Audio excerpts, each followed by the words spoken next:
I married Julian, the scion of the capital's elite. But he felt no love for me, only gratitude for saving his life. I hadn't wanted to marry him either. It was simply because he resembled him so much. After we married, I bowed and scraped, enduring endless humiliation. Until he was disfigured in a car accident.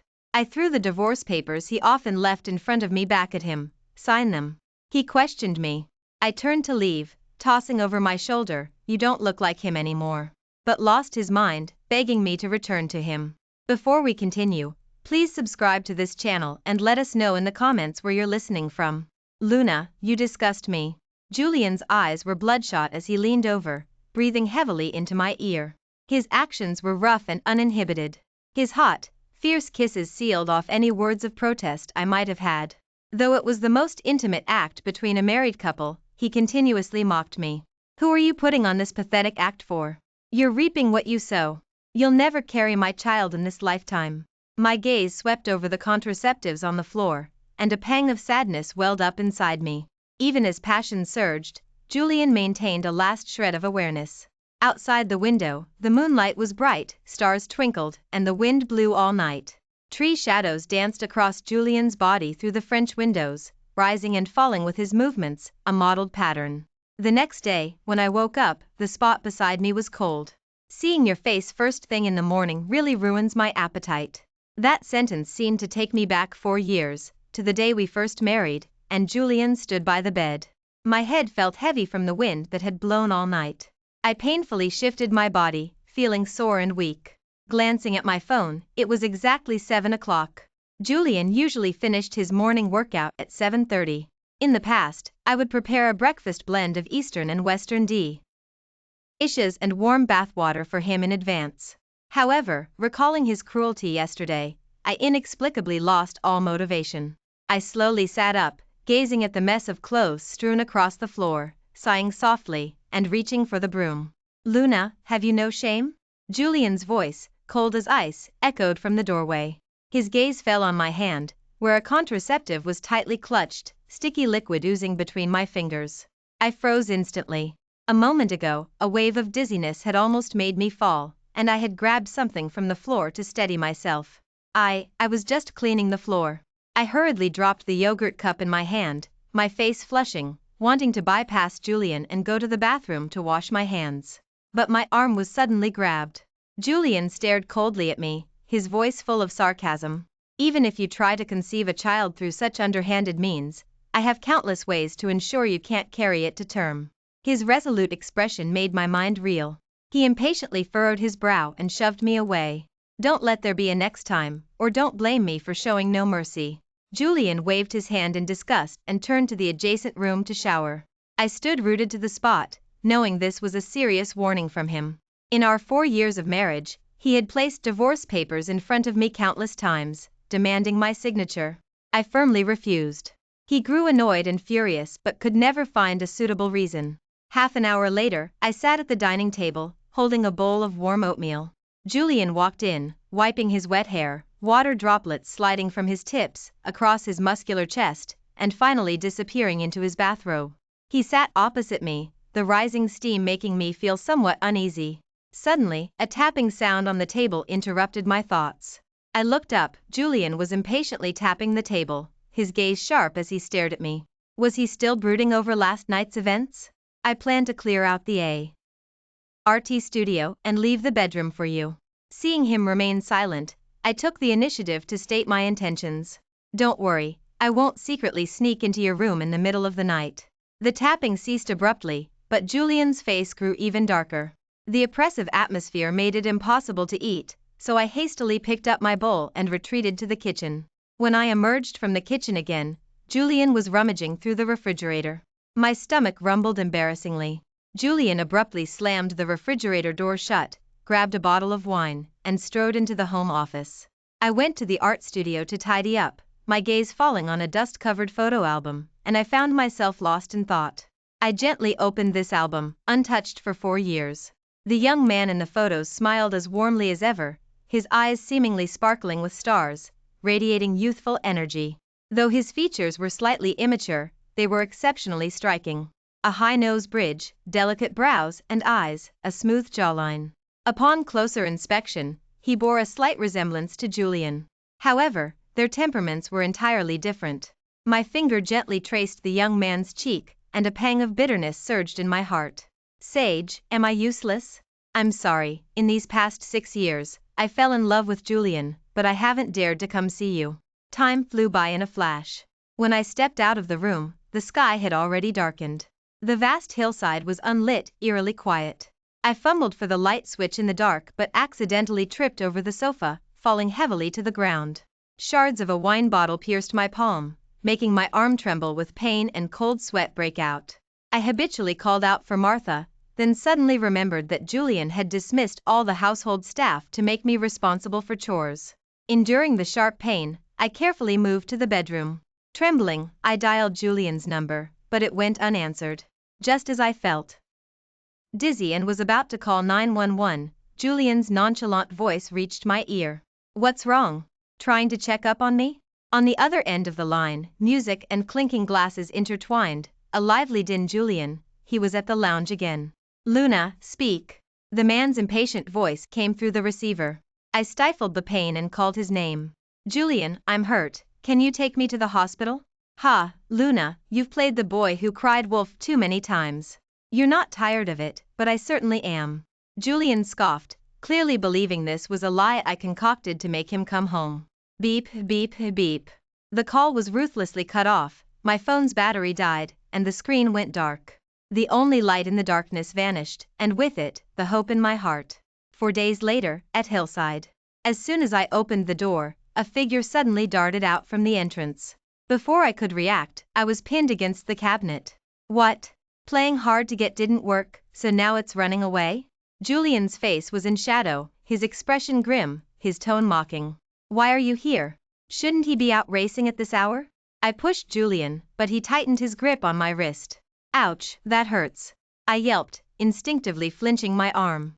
Only then did Julian spare a glance at the bloodied bandage on my hand. He seemed to freeze for a second, then immediately released his grip. The suffocating pressure vanished. I didn't bother arguing with him and scurried to find the first aid kit. Here. Julian handed me antiseptic spray, clearing his throat uncomfortably. When did you get hurt? I ignored him, busying myself with disinfecting the wound with iodine. Uncharacteristically, he didn't lose his temper, patiently standing behind me. That night, I walked down the mountain alone towards the hospital. Midway, I passed out from excessive blood loss on the road. The doctor said that if it weren't for a kind person who rescued me in time, my writing hand might have been permanent. Damaged. After I finished, I walked past Julian directly to the art studio and closed the door. When I came out at 9, Julian was sitting on the sofa, his face gloomy. Why are you still here? The man frowned, asking twice in one day, how badly do you want me to leave? I remained silent. Julian was acting strange today. No racing or womanizing. As I turned the corner, heading to the kitchen to make some late-night food, Julian suddenly stood up and blocked my way. The bistro has new dishes out today, they invited me to try them. I nodded, somewhat confused. Then go. The man glared at me in annoyance. I'm not a foodie. Do you want to make me fat so you can inherit my fortune? Julian said, impatiently grabbing my left hand and pulling me into the car. And so, I was forced to eat a lavish multi-course meal at 11 o'clock at night. Several times, Julian offered me freshly peeled crab, but I refused each time. He looked annoyed and dumped the dish into the trash. I was utterly bewildered. Even though I was eating dessert, it tasted incredibly bitter. I'm allergic to seafood. During these few days of recuperation at home, I confined myself to my own space, trying to avoid Julian. The incident with the chicken soup and the phone call seemed to have chipped away at the last vestiges of my affection for him. I needed time to figure out how to handle this relationship. Just then, my publisher sent me a message. Luna, someone is interested in your serialized work and wants to buy the naming rights for $6 million. I immediately refused. I don't lack money. This comic is my personal record of emotions, not a commercial product. But I never expected retaliation to come so swiftly. While I was wearing a mask at a fan meet and greet, a sensually dressed woman walked up and overturned my paint palette. It's your good fortune that I'm interested in your work. How dare you refuse? A commotion rippled through the crowd. Frowning in displeasure, I wiped the water from my gloves. In a society governed by law, forced sales probably won't work, will they? There's nothing Chloe can't get. The woman waved her hand, and black-clad bodyguards kept the fans 10 meters away. Be smart and sign it yourself, otherwise. She smiled, picked up a paintbrush, pointed it at me, then snapped it in half with a loud crack. A blatant threat. But I wasn't easily intimidated. Just as I was about to call the police, a familiar figure emerged from the crowd. Chloe? Julian skillfully put his arm around the woman's waist. Is she the one you said wouldn't give you face? The woman nodded, dropping her arrogant demeanor, and playfully suggested to Julian, I hear Mr. Julian is quite popular with women. Want to give it a try? Julian raised an eyebrow, let go of Chloe, and leaned forward, propping himself on the small table. Hey, sis, it's just a comic. If you can make money, just sell it. His tone was casual as he patted my shoulder. We can still be friends, right? I stood up, resisting, my emotions in turmoil. Julian, for this woman, was even resorting to a seduction tactic he usually disdained. And me, back then, I'd fancied a couple's water bottle from a street vendor. They said if my boyfriend cooperated for a cool photo shoot, they'd give it away for free. I pleaded and begged, but Julian scornfully refused. Using charm as a gimmick is the most despicable thing. My thoughts were interrupted by Chloe. She wrapped her arm around Julian's, intimately teasing, Mr. Julian's charm isn't what it used to be, he can't even handle a little girl. She laughed, mentioning my name. 6 years ago, Mr. Julian's face had Ms. Luna completely infatuated, she wouldn't have anyone but you. I mentally braced myself for Chloe. Julian was incredibly arrogant, people around him dared not tease him like that. Julian did indeed fly into a rage, as I expected. But it was directed at me. He mixed all the paints on the table into a black, murky mess. Then he splashed it all over me. The sticky liquid blurred my mask, and my long dress clung to my body, cold and uncomfortable. Through the thick paint, I vaguely saw Julian standing there with one hand in his pocket. Nonchalant and unapologetic. Chloe pointed at me, laughing so hard she bent over. Julian looked at her, his expression softening slightly. A sense of desolation filled my heart. I suddenly felt Julian looked so unfamiliar. Still the same face, but devoid of all grace, so different from the image in my memory. Seeing me stunned and silent, Julian raised an eyebrow in confusion and reached out. I clutched my mask tightly, fleeing in disarray, holding on to my last shred of dignity. I feel like I've seen her before. Julian's mumble gradually faded from my ears. I shut myself in the art studio for days and nights. In the updated comic, the little princess discovered the darker side of the prince's heart. She began to question whether saving the prince with one of her kidneys, all those years ago, had been right or wrong. A barrage of phone calls forced me to stop creating. Hey, Luna, Julian's had too much to drink, no one can get him to stop. You need to come and figure something out. Julian's younger brother sent a text message. Seeing the word bar, I instinctively resisted, but drank recklessly, and I was still afraid something might happen to him. An hour later, in the private room, the two men, deep in a drinking contest, stopped when I entered. Julian? Are you trying to die? Seeing the dozen or so bottles of red, white, and beer in front of him, I frowned, wanting to pull him up. The man grunted, his eyes blurry, and pushed me away. What's going on? I asked Julian's younger brother. Luna, Ryan just got handsy with Chloe, and Julian couldn't stand it, so he stepped in. Then they started fighting. Only then did I notice that the person beside Julian, wearing smoky eye makeup and a punk-style miniskirt, was Chloe. Julian's younger brother, seeing I wasn't angry, continued, they couldn't beat each other, so they started a drinking contest. The loser has to kneel and call the other dad. Turning to look at Julian, continuously chugging drinks, his face flushed, his body swaying. I suddenly felt ridiculous and pathetic. He was flying into a rage for another woman. What did I, his wife, mean to him? Julian's younger brother was still urging me to intervene. I looked at Chloe, completely unfazed, even cheering Julian on, and turned to leave with a self-deprecating smile. Hey beautiful, you're so gorgeous, come have a drink with me, big brother. I frowned in displeasure, wanting to distance myself from the drunken man in front of me. But he persisted, reaching out to put his arm on my shoulder, and I couldn't push him off. Julian, isn't that your wife? Chloe nudged Julian, looking at me. Luna, why don't you have a few drinks with Ryan, so Julian can suffer less? What she said was truly a heartless thing to say.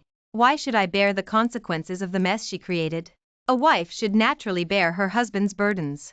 The man beside him chimed in vulgarly, reeking of alcohol. I looked at Julian and saw him staring blankly at me. The private room became strangely quiet, everyone's gaze was fixed on the two of us. After a long while, Julian swayed to his feet and handed me a glass of red wine. Together, we two, as husband and wife, can definitely drink this guy under the table. Julian's eyes were glazed, his body reeked of alcohol, his face flushed, clearly looking like a playboy. It was the first time he had publicly acknowledged our marriage, and it was for the sake of another woman. My heart ached to the point of numbness. In the stalemate, Chloe walked over. She smiled and pressed the wine glass Julian offered into my hand. Luna, drink up, don't let our Julian lose face. She called me Luna with enthusiasm, but I saw jealousy and resentment in her eyes. Luna, why are you dawdling? Come on, UG it. Julian drunkenly grabbed my hand. A surge of anger ignited in my heart, and I struggled fiercely against Julian. Neither of us would back down. In the struggle, I exerted too much force, and the wine glass flew out of my hand. The red wine splattered all over Chloe's face. The room fell silent for a moment. Luna, you just know how to cause trouble for me. Julian quickly grabbed tissues to wipe the stains off Chloe. His movements were gentle. Oh, it's fine, Luna didn't do it on purpose. Though she said this, her gaze continuously followed Julian. Her eyes were flirtatious, turning to provocation when she looked at me. Luna, hurry up and apologize to Chloe. I slapped him, interrupting the commanding words Julian was about to utter with his icy gaze. The music appropriately stopped, and the private room was so quiet you could hear a pin drop. Everyone was stunned by what had happened, quietly watching the drama unfold. Julian pushed his tongue against his cheek, turned his head, his eyes burning with a rage that seemed to consume me. Chloe was shocked for a moment, and just as she was about to check on Julian, the man grabbed me and quickly walked out. I was violently shoved into the car. Are you crazy? Stop the car. The sports car sped down the road like an out-of-control mad bull, making my heart pound in my chest. Julian didn't listen, he drove faster and faster. When we reached home, with a loud bang, he got out of the car, lifted me horizontally, and carried me upstairs. Let go of me, Julian, you're drunk. The man roughly threw me onto the bed, his gloomy face bearing a handprint. Strands of hair obscured his forehead, his expression unreadable. His silent demeanor sent a chill down my spine. Julian haphazardly ripped off his tie and pressed down on me. His hot breath, mixed with alcohol, suddenly raised the temperature in the room. I struggled wildly, punching and kicking. The thought that he might have done this to Chloe before made my mind a chaotic mess, instinctively resisting his intimacy. The man was very strong, and his fingers quickly found their way inside. Don't touch me. You're disgusting. In the nick of time, the thought spontaneously surfaced in my mind. The person on top of me froze for a moment, then seemed to waver. Julian cursed in anger, but his rage abruptly subsided when he met my tear-filled eyes. Julian slammed a fist on the bed, his eyes bloodshot, and got up to leave. The bedroom door was violently slammed shut. I sat on the bed, clutching my torn clothes, feeling lost and bewildered. The living room was unnervingly quiet. Julian, he must have left. The window was open, and the night wind seemed to blow into my heart. Cold and empty. The next day, as I opened the door, a long leg blocked my way. Julian looked up, faint dark circles under his eyes. His hair was uncombed, he looked somewhat disheveled. Chloe is Mr. Harrison's daughter, a business partner. I understood. But I couldn't help but laugh at myself. I didn't say anything, walking straight past him. Perhaps it wasn't the reaction he expected. Julian paused. The living room was unnervingly quiet. Seeing that I only prepared my own meal, Julian finally couldn't stand it. He picked up his jacket and car keys, irritably ran a hand through his hair, gave me a deep look, and left with a dark expression. I sat numbly at the dining table. The wedding photo hanging on the wall showed a handsome couple. Before, I thought it represented happiness, but now it only felt ironic. And so, for 3 consecutive months, I didn't see Julian. But my publisher's editor sent me a message. Luna, Julian is interested in your comic and is forcing us to hand over the publishing rights. They said it's to be a birthday gift for the person who wanted to buy your comic before. Julian, you're truly something. taking your wife's work to please another woman. Luna, they want to meet you at the bistro, and they said if you don't go, they'll acquire our company. My feelings were complicated. I've known my editor, Sarah, for over 10 years, and I certainly didn't want to drag them down.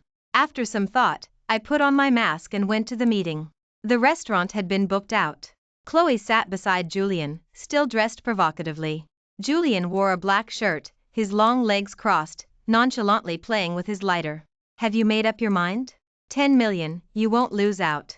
Chloe smugly pushed the contract towards me. I ignored her and turned to Julian. After months apart, he looked the same, as if our conflict hadn't affected his life at all. I clutched the hem of my skirt. This was fine. Mr. Julian, I don't lack money, nor am I as soft-hearted as you imagine. If you insist on targeting the publishing house, then go ahead. Julian looked up, scrutinizing me with amusement. Ms. Luna, if you were truly as heartless as you claim, I doubt you would have come to this meeting. He was right. Such an obvious ploy was child's play in his eyes. Seeing my silence, Chloe nudged Julian's shoulder like a buddy. Julian smiled and handed me a pen. I didn't move, holding on to a sliver of hope. If I took off my mask and Julian discovered it was me, would he stop? Just as I was thinking, Chloe grew impatient. She suddenly stood up and reached to pull off my mask. I was startled and quickly recoiled. But behind my seat was a large swimming pool, and the edge was wet. I fell in, splashing in the water. Luna? Julian uttered in surprise, then jumped in and pulled me into his arms. I was soaked, looking at the mask floating on the pool, feeling only annoyance. Luna, you're the author of this comic? Chloe's expression was strange. Luna, you really kept your identity under wraps, even Julian didn't know. I looked up at Julian. His hair dripped water onto his forehead, his eyes fixed on me, his emotions complex. Stepping out of Julian's arms, I suddenly laughed. Julian, how did it feel to throw paint on your own whiff? A hint of embarrassment flashed in the man's eyes, then quickly turned to shock as he looked at me. Chloe nervously pointed at me, stammering, you. I followed her gaze, and tears instantly streamed down my face. My baby, gone. In the ambulance, Julian uncharacteristically showed signs of nervousness and worry. Luna, why didn't you tell me? I smiled bitterly. The baby wasn't expected to come into this world anyway. If I told you, you'd just arrange the surgery sooner, right? Julian stiffened, clenching his fists. After the miscarriage, the first thing I did when I saw Julian was hand him divorce papers. The man was utterly surprised, then angrily ripped them up. Luna, if you had told me you were the comic author earlier, the baby wouldn't have died. What? You refused to agree to divorce for 4 years, and now you want to divorce me for a child that never even came into this world. Julian's words deeply pierced my heart. He probably didn't know that after he left that night, I had drafted the papers, waiting for his signature. The baby was indeed an accident. I had intended to give birth to it quietly after the divorce. But now, Julian was accusing me so unjustly. I watched indifferently as he threw away the nourishing food he had bought for me. Luna, you forced me to marry you by leveraging the kidney you gave me, and now you're letting go just like that? Julian's eyes were bloodshot, his entire body trembling with rage. I was somewhat confused. He wanted a divorce so badly, didn't he? Why, now that I was granting it, was he unhappy? Julian saw me retrieve a new set of papers from the room, and he was so infuriated that he directly burned them with his lighter. Seemingly annoyed by me, the man glared at me fiercely and left. The roar of his sports car moved from the mansion to the road, like a rapidly moving star in the night. Looking at the scattered ashes, I felt a sense of exhaustion. I had cared for this mansion for 4 years, but my affection was one-sided. As I prepared to reprint the papers, I suddenly received a phone call. Luna, something's wrong. Julian got into a car accident, hurry. Just as I was about to doubt it, a gasp came from the other end of the line. Oh no. Julian's disfigured. My heart fluttered. I tried to grab my keys but found my arm trembling. When I arrived at the scene, a dozen sports cars were parked outside the racetrack. Julian's flashy red Ferrari had crashed into the barrier, its front end crumpled. The crowd parted to let me through as I arrived. Julian stood with his head down, hair falling over his forehead. Chloe tenderly used a tissue to wipe blood from his face. The man looked up, his face scarred in several places. Some on his forehead, some on his nose, and some on his full face. Seeing me standing stunned, not stepping forward, Julian frowned. He pushed Chloe's hand away and walked towards me. Ryan clutched his head as he got out of another wrecked sports car. What a lunatic, risking his life for a woman. The last flicker of love in my heart completely vanished. So he risked life and limb to win, only because the wager was Chloe. It was a self-deprecating, perhaps painful, laugh that escaped me. Everyone stared at me, including Julian, who stood frozen. Mr. Julian is truly capable. I'm willing to step aside and fulfill your relationship with Miss Chloe. A hush fell over the crowd. Julian frowned, looking at me, wanting to say something. But as he met my calm, unruffled expression, his eyes began to panic. He stumbled forward, trying to explain. Luna, my relationship with her isn't what you think. Whatever Julian says, that's what it is. Looking at him, I felt like I was looking at a moldy old coat. Powerless and weary. He still wanted to say something, but Chloe pulled him back. Julian, your face is so badly injured, let's go to the hospital right away. Julian didn't move, letting her tug his arm, but his gaze remained on me, as if he hoped I would eep him. The evening breeze was sobering. I suddenly remembered all those days I chased after Julian, always running behind him. But this time, he watched my retreating back. I had expected Julian to give me the silent treatment, just like last time. But to my surprise, he found me the next day, wearing a bandage on his face. Luna, I only see Chloe as a friend. Mr. Julian doesn't need to worry about me misunderstanding. Anyway, we're getting divorced soon. The man frowned, impatiently playing with his lighter. What exactly are you being difficult about? I didn't speak, simply observing him quietly. Julian, you're not like him anymore. The man froze, looking puzzled. A moment later, Julian suddenly flared up, grabbing my shoulders. Luna, who are you looking at? I'm Julian, your husband. He practically screamed at me. But in my mind, I saw Sage's gentle and refined demeanor, always speaking in a soft voice. Julian, do you know why I pursued you? The man's body stiffened, trembling faintly. Luna, don't. I raised my hand to touch the bandage on his face, then took out my phone and opened a photo. Julian only glanced at it, then his eyes widened in shock, and he shook his head in despair. I took out the divorce papers. Sign them. You're not like him anymore. The man's eyes suddenly reddened, looking at me as if he had been betrayed. You used me as a substitute? I remained silent. Julian, taking my silence as an affirmation, punched the wall. Luna, you're something else. Anger surged in the man's eyes, along with emotions I couldn't decipher. Although I hadn't truly seen Julian as a substitute, seeing him like this strangely brought a sense of balance to my heart. He had humiliated me several times for Chloe's sake, he should experience this feeling too. Mr. Julian taught me well, I'm simply learning from your example. I smiled faintly and handed him the pen. As long as you sign, I can give you the comic's copyright. Julian looked up at me in astonishment, but I found it utterly sarcastic. If only he had bothered to read the comic's content, he would know my feelings for him over the years weren't a matter of manipulation. The man didn't move, standing before me as silent as a statue. Don't worry, I'll leave with nothing. I won't take a single penny of Mr. Julian's money. Setting down the papers and the pen, I shuffled into the art studio.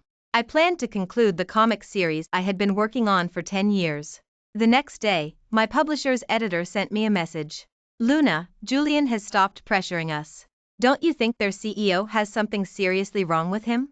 He had our publishing house on edge for months. Then, the editor sent a location for a celebration. Luna, come on, let's have some fun.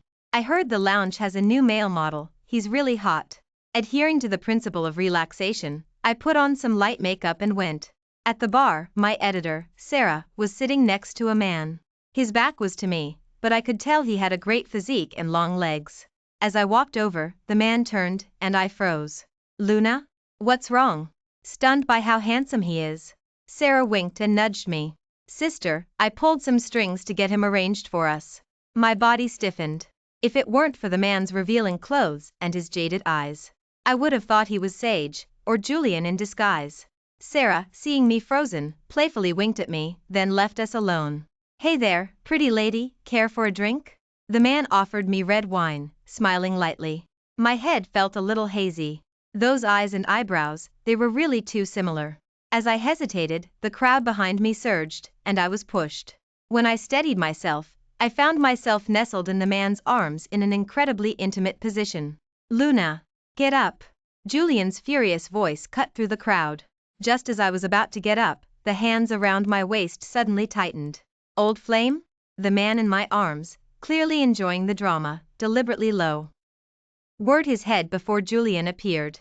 From a distance, it looked like we were kissing. An inexplicable irritation welled up inside me. The same face, yet so frivolous and unsettling. Before I could struggle, the man's hands suddenly released me, and he was thrown onto the sofa. Julian's eyes were bloodshot, his rage threatening to consume him. Luna, I haven't agreed to a divorce yet, and you dare to. His voice trailed off. Two faces, 90% similar, stared wide-eyed at each other. What, substitute one is disfigured, so you immediately found number? Julian paused for a moment, then mocked me, his eyes icy.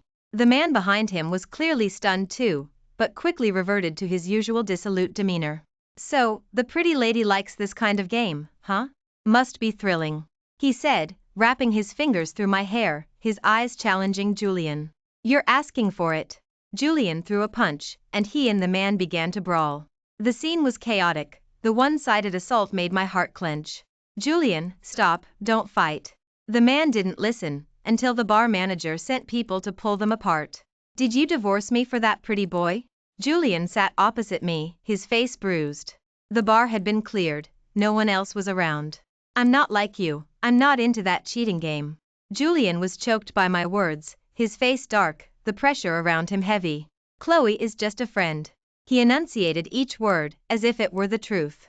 After a long pause, seeing me remain silent, Julian finally couldn't stand it and angrily stubbed out a cigarette. Who told you to be so prim and proper, never touching racing, drifting, or paragliding? So he liked fiery women like Chloe. I mocked myself internally. My wife was just a plaything compared to his companions. Seeing me still silent, Julian finally couldn't take it anymore and angrily crushed out the cigarette. Are you upset about the baby? He paused, his voice softer. If you really want a child, we can just have another one. I was astonished, completely unable to understand him. Hadn't he sworn never to let me get pregnant? The atmosphere was tense, broken only by the click-clack of his lighter opening and closing. Julian, I composed myself and looked up at him. Following you for 6 years has been exhausting.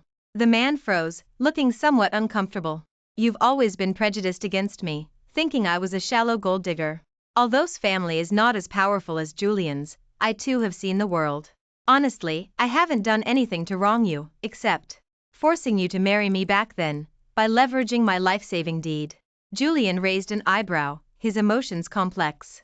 These past years, I haven't spent a single penny of your money. If we divorce, I won't extort you either. Damn it.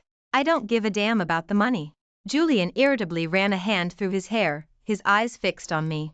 Who exactly have you been using me as a substitute for? The man's questions left me utterly exhausted.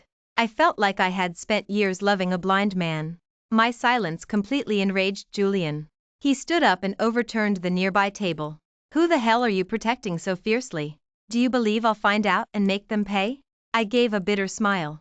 How unclear was my love for him, that he thought I was someone else's substitute. Fortunately, Julian didn't make me wait long. One morning, I sat at the table with steamed dumplings. Julian walked in, dewdrops glistening in his hair. Is this all you're having for breakfast? He sat across from me and picked up a dumpling with his chopsticks. Not bad. Why haven't I seen you make these before? I put down my bowl. Didn't you say Asian cuisine was too greasy and told me to learn Western cuisine? Julian paused for a moment. I knew it wasn't that he disliked Asian cuisine, he just wanted to make things difficult for me, making me get up early every day to cook for him. The atmosphere grew awkward. Julian put down his chopsticks and looked at me. I've read your comic. So? Julian was slightly taken aback, his gaze softening with a plea I had never seen directed at me before. So, can we just let bygones be bygones? I scoffed, a bitter laugh escaping me. How could I not have realized before how utterly clueless he was?